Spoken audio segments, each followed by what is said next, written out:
Cartographer Yuki stared at her holographic display with confusion. She had been mapping star systems for the Vextari government for over 20 years, but she had never seen anything like this before. Where there should be a complete star chart, there was just empty space. Not empty because nothing was there, but empty because no one had ever mapped it. She rubbed her 3 eyes and looked again. The data was the same. Every single trade route, exploration path, and hyperspace lane from dozens of different alien civilizations simply stopped at the same point in space. It was as if every species in the galaxy had agreed to avoid this one area, but no one could remember why. Yuki called her assistant over. Taro was a young Nixari, one of the crystal people who were known for their perfect memory. His body sparkled like a living diamond as he floated over to her workstation. "Look at this," Yuki said, pointing at the empty section of the map. "Have you ever seen anything like it?" Taro's crystal form flickered with different colors as he processed the information. This was how his people showed they were thinking hard about something. After a few moments, he stopped flickering and turned a worried shade of purple. "This is very strange," he said in his musical voice. "According to the data, this area should contain at least one star system.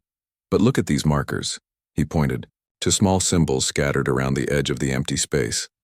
They were warning beacons, some of them so old that their messages were written in languages that no longer existed. Yuki had the computer translate them, and they all said basically the same thing. "Turn back, the fire people live here, do not go further." "Fire people?" Yuki wondered out loud. "What does that mean?" Taro's crystal body turned a deeper shade of purple. "I do not know. But these warnings are very old. Some of them are older than my entire civilization." Yuki had been a cartographer long enough to know that ancient warnings usually meant something important. Species did not put up warning beacons around empty space for no reason. But her job was to map everything, and an unmapped system was exactly the kind of challenge she lived for. She walked over to the communication console and called Captain Hana. The captain was a Kolith, one of the insect people who thought with a shared mind. When Hana answered, Yuki could hear the quiet humming sound that meant she was connected to the thoughts of her entire crew. "Captain, I have found something unusual," Yuki said.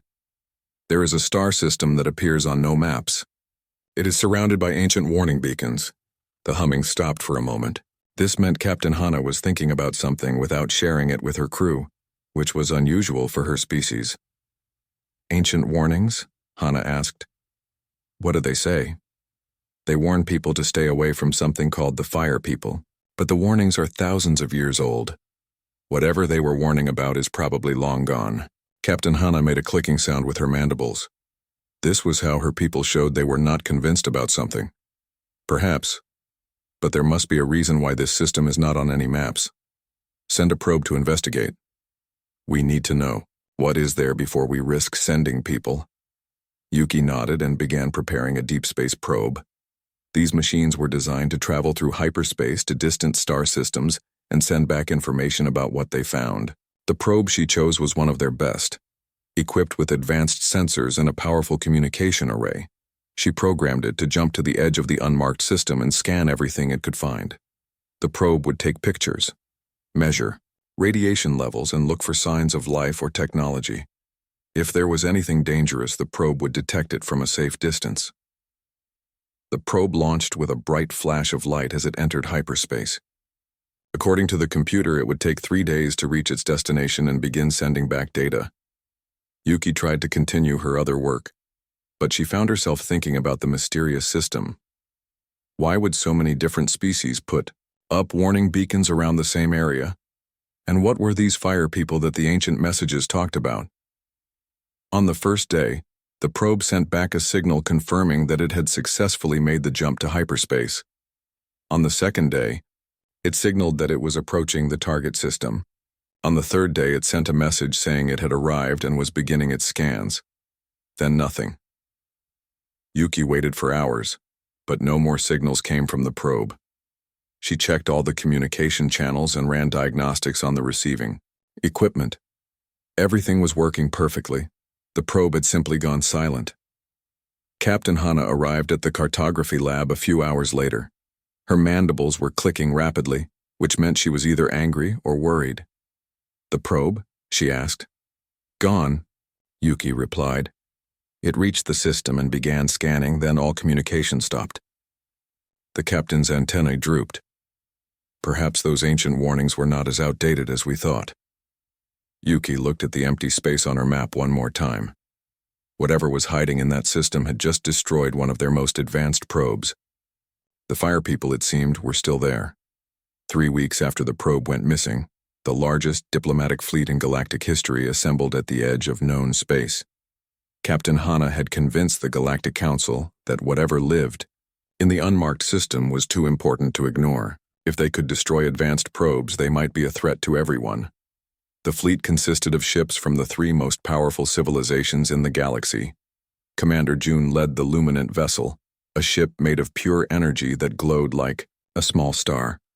The Luminants were beings of living light who had evolved beyond physical bodies millions of years ago.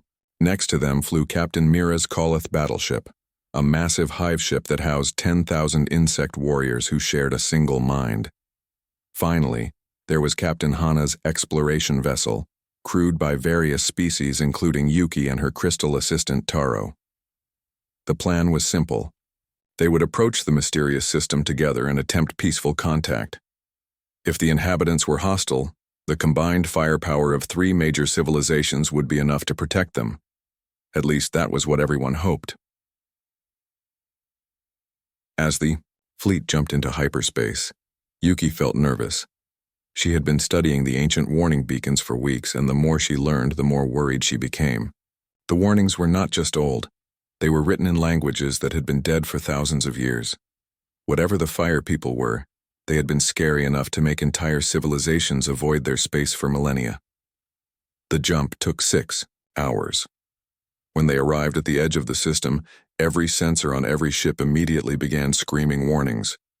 What they saw was impossible. The system contained a single yellow star with 9 planets orbiting around it. The 3rd planet from the star was blue and green, covered with water and land. It was clearly alive, with swirling white clouds and vast oceans, but that was not the impossible part. The impossible part was what surrounded the planet.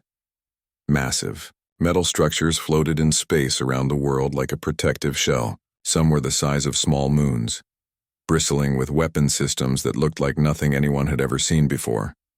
Energy patterns flickered between the structures, creating a web of power that covered the entire planet. And everywhere they looked, there were ships. Not just a few ships, but thousands of them. They moved in perfect formation, appearing and disappearing as if they could become invisible at will. The ships were sleek and deadly-looking, made of some kind of metal that seemed to absorb light.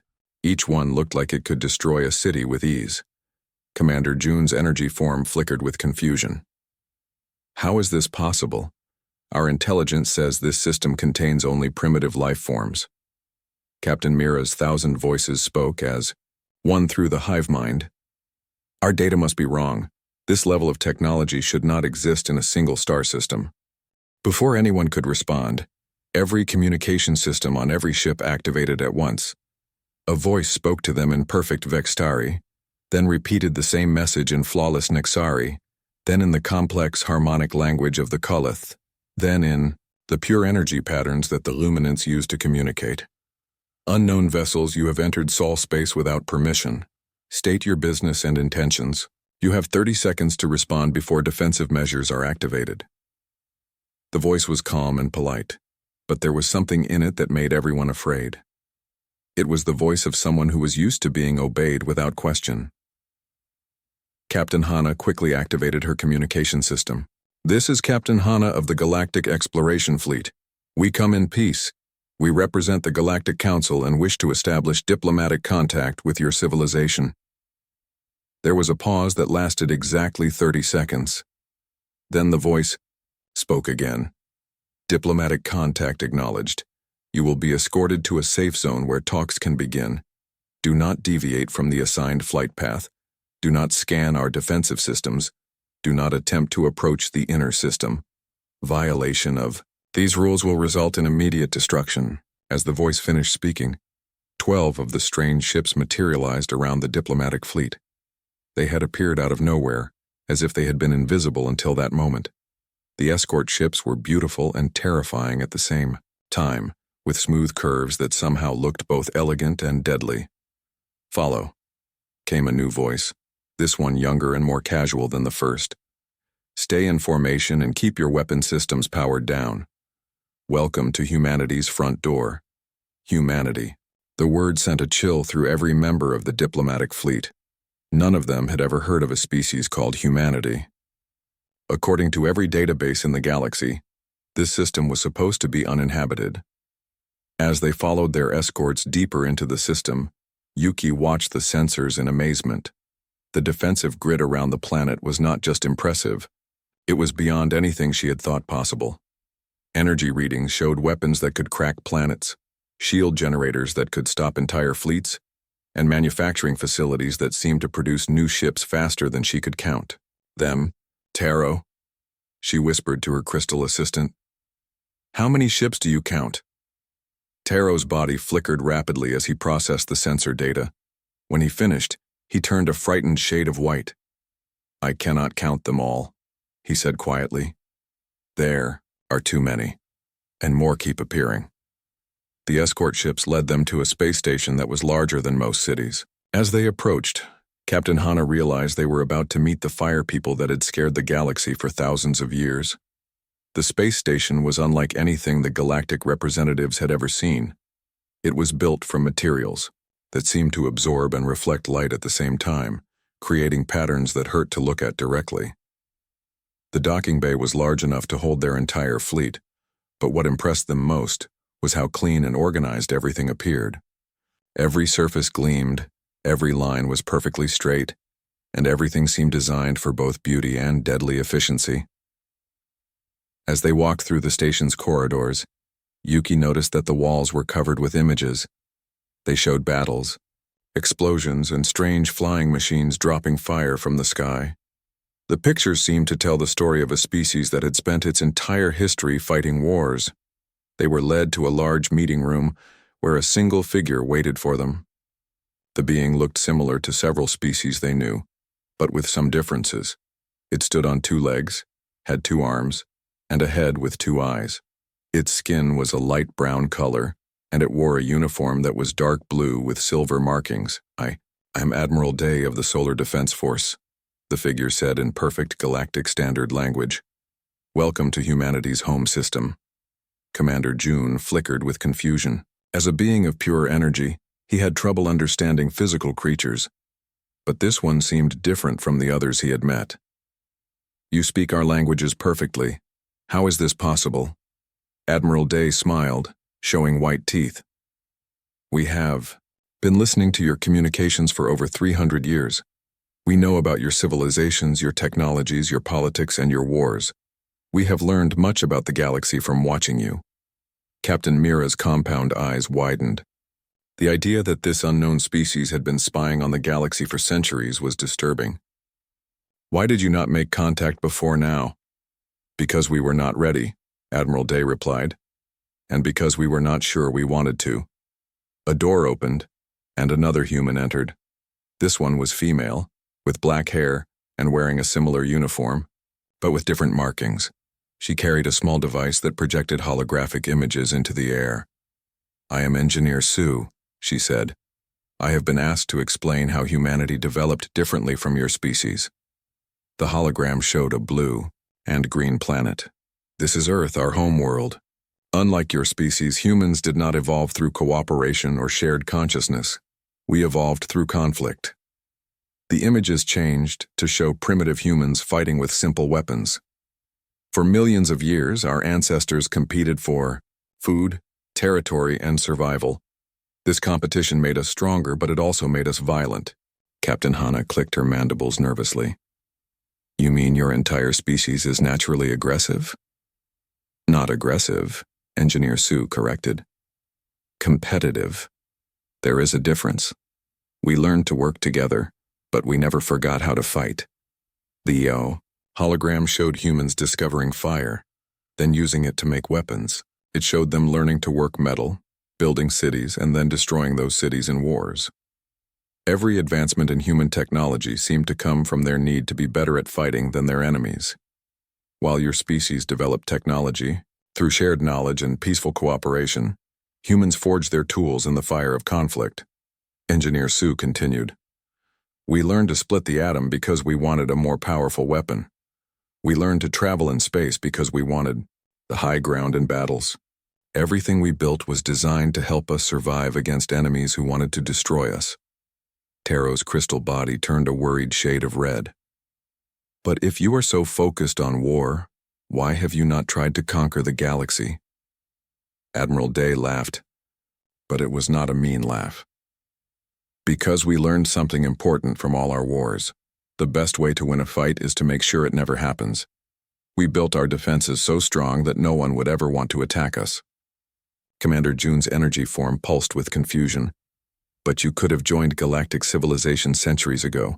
Why did you choose to remain hidden? The hologram changed to show images of different alien species. We watched what happened to civilizations that joined your galactic community. They became more alike over time. Their unique cultures faded away. Their individual ways of thinking disappeared. They became part of something larger, but they lost what made them special. Engineer Sue's expression became serious. Humans value our independence above all else. We have watched civilizations trade their identity for security and progress. We decided that remaining ourselves was more important than joining your community. Admiral Day stepped forward. We know you mean well. Your galactic civilization has brought peace to billions of beings. But peace built on uniformity is not the kind of peace humans want. Captain Mira spoke for her entire hive mind. But isolation makes you vulnerable. Alone you cannot match the combined power of dozens of civilizations. Admiral Day's smile became less friendly. Are you sure about that? He touched a control on the wall and the room's windows became transparent. Outside they could see the space around the station filling with human ships. Hundreds of them appeared from nowhere, then thousands. Each ship looked different, as if humans built them not from a single design, but from dozens of different ideas about what a warship should look like. We have had 3 centuries to prepare for this conversation, Admiral Day said quietly. We hope it goes well. The negotiation room was silent for several minutes after Admiral Day's demonstration. Outside the windows, thousands of human ships moved in perfect formations, their weapon systems clearly visible but not yet powered up. It was a show of strength that spoke louder than any words. Commander June was the first to break the silence. His energy form flickered with nervous patterns. Perhaps we should discuss the terms of Earth's integration into the Galactic Council. New human entered the room. She was older than the others, with gray hair and wearing a uniform with more decorations. Her presence seemed to command immediate respect from Admiral Day and Engineer Sue. I am President Kang, she said simply. I speak for all of humanity in matters like this. Captain Hana leaned forward eagerly. The Koloth had always believed in the power of unity, and she wanted to convince these humans to join their peaceful community. President Kang, the Galactic Council offers full membership to Earth. You would have access to our trade networks, our technology, our medical advances. Your people would never want for anything. President Kang listened politely, her hands folded on the table. And what would we need to give up in return? Very little, Captain Mira answered through her hive. Mind connection. You would need to follow galactic law instead of your own laws. You would need to allow free travel between Earth and other worlds. You would need to share your military technology with the Council for everyone's protection. And our culture? President Kang asked quietly. Commander June's energy form pulsed with confusion. Your culture would be preserved, of course. All member species maintain their unique traditions. Engineer Sue activated her holographic projector again. The images showed various alien civilizations before and after joining the Galactic Council. In every case, the species had gradually become more similar to each other over time. We have studied what happens to cultures in your system, Engineer Sue said. At first, traditions are maintained, but slowly, through trade and travel and intermarriage, the differences disappear. In 3 generations, most species speak the same language, follow the same laws, and think the same thoughts. President Kang nodded. We have watched the Vextari lose their love of exploration. We have seen the Nexari abandon their art of crystal singing. We have observed how the Koloth hive minds have become smaller and less complex. Unity brings peace, but it also brings sameness. Taro's crystal body flickered with hurt feelings. He still remembered the old songs, even if most of his people had forgotten them. But the benefits are worth some small losses. No more wars, no more hunger, no more disease. No more growth either, Admiral Day said firmly. Humans believe that struggle creates strength. Competition drives innovation. The galaxy has been at peace for 1,000 years. But in that time, how much real progress have you made, the alien? Representatives looked at each other uncomfortably. It was true that technological advancement had slowed since the Great Unification. Most research now focused on making existing technology more efficient, rather than discovering completely new possibilities.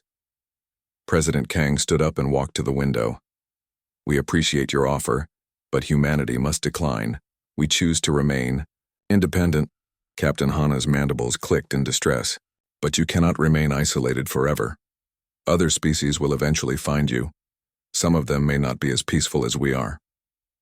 Let them come, Admiral Day said calmly. We will be ready. Commander June's energy form turned a threatening shade of red. You speak with great confidence for a single world facing the combined might of dozens of civilizations. Perhaps you do not understand the consequences of refusing the Council's generous offer. The temperature in the room seemed to drop several degrees. President Kang turned around slowly, and for the first time the alien saw what human anger looked like. Her eyes were cold and hard like frozen metal. Are you threatening us, Commander? She asked in a voice that was barely above a whisper. Engineer Sue touched a control panel. Admiral, perhaps we should show our guests the Mercury installation. Admiral, Day nodded. The room's windows changed to show a different view of the solar system. Near the sun, a massive structure was clearly visible. It looked like a ring around the star itself, covered with devices that were obviously weapons. The Mercury installation can focus our sun's energy into a beam capable of destroying entire fleets, Admiral Day explained matter-of-factly. We also have installations around Jupiter that can create artificial black holes, and our asteroid belt has been turned into a minefield that extends for billions of kilometers. Captain Mira's compound eyes widened in horror. You have weaponized your entire star system. We have made our home into a fortress, President Kang corrected. Every human child learns a simple lesson. Good fences make good neighbors.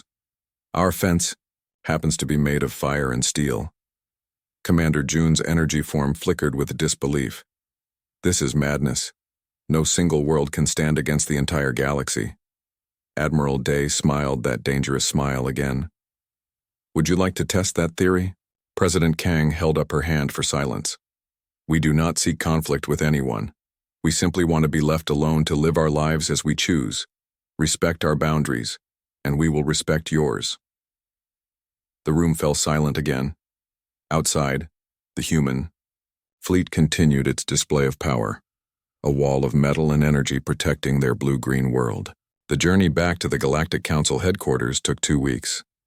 During that time, the 3 ship captains and their crews tried to process what they had witnessed. The humans had allowed them to leave peacefully, but not before giving them a final demonstration of their capabilities. As their ships had departed Earth's solar system, a single human patrol vessel had appeared alongside them. It was smaller than any of their warships, crewed by only 12 people. Without warning, it had fired a single shot that completely disabled Captain Mira's massive battleship. The weapon had somehow drained all power from the ship's systems without causing any physical damage. The battleship had drifted helplessly for 10 minutes before its systems slowly came back online. The message was clear. If a small patrol ship could disable their most powerful warship, what could humanity's entire fleet do to the galaxy? Now, as they approached the council chambers, Captain Hana felt the weight of responsibility on her shoulders. The report she was about to give would change everything. The galaxy had lived in peace for 1,000 years, believing that they were the most advanced civilizations in existence. That belief was about to be shattered. The council chambers were filled with representatives from 47 different species. The room buzzed with conversation as beings of all shapes and sizes discussed the day's business. When Captain Hana and her companions entered, the noise gradually died down. Everyone wanted to hear about the mysterious system that had been blank on their maps for so long. High Counselor Vex, an ancient being whose species had been among the first to achieve space travel, called for silence. Captain Hana, please present your report on the investigation of the unmarked system. Captain Hana stood at the center of the chamber, her voice carrying clearly to every corner of the vast room. Honorable counselors, we have made contact with a previously unknown civilization. They call themselves humans, and they inhabit a system they call Sol. Murmurs of surprise rippled through the chamber. Yuki, who had been allowed to attend as the mission's chief scientist, activated her holographic display. Images of Earth and its defensive grid appeared in the air above the assembled counselors. The human civilization is unlike anything we have encountered before, Captain Hana continued. They have achieved technology levels that rival or exceed our own, but they have done so while remaining confined to a single star system.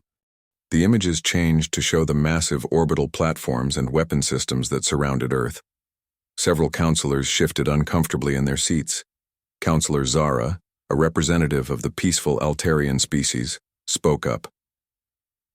How is it possible for a single world to develop such advanced technology without expanding to other systems? Engineer Wu, a human technical specialist who had been permitted to accompany the diplomatic mission back to the council, stepped forward. She was young for a human, but her understanding of both human and alien technology was impressive. Humans developed differently than your species, she explained. Where you expanded outward to find resources in space, humans expanded inward. They learned to use every resource on their world more efficiently. They built up instead of out. Commander June's energy form flickered with concern, but their military capabilities are beyond anything we have seen. They could threaten the stability of the entire galaxy. Could they? Asked High Counselor Vex. Or do they simply want to be left alone?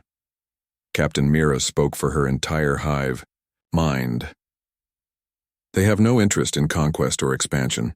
They have stated clearly that they wish to remain isolated from galactic civilization. They want nothing from us except to be ignored. The council chamber erupted in discussion. Some counselors argued that humanity's isolation was dangerous and that they should be forced to join the galactic community. Others suggested that their military power was too great to challenge and that it would be better to respect their wishes. Counselor Thyma, whose species had been conquered and absorbed into the galactic community centuries ago, stood up. Perhaps we should ask ourselves why they choose isolation. What have they seen in our civilization that makes them want no part of it? The question hung in the air like a heavy weight. Yuki thought about the conversations she had overheard during their stay at the human space station. She had heard humans discussing the history of species that had joined the galactic community, noting how their unique cultures had gradually faded away.